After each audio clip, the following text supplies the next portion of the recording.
Hi friends, I hope you are doing well. Today we'll talk about hot fix or hot sauce from of people up you click on settings.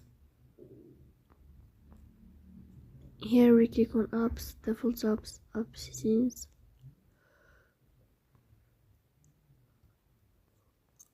Here we search about the application of Babbel. Then we click on first stop and we click OK.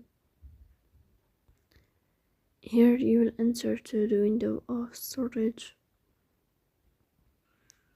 Then we click on clear cache.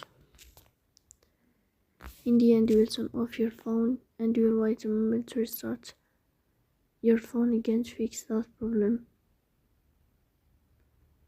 So that's all. Don't forget to press the bell like and subscribe. See you next time and thank you for your watching and your attention.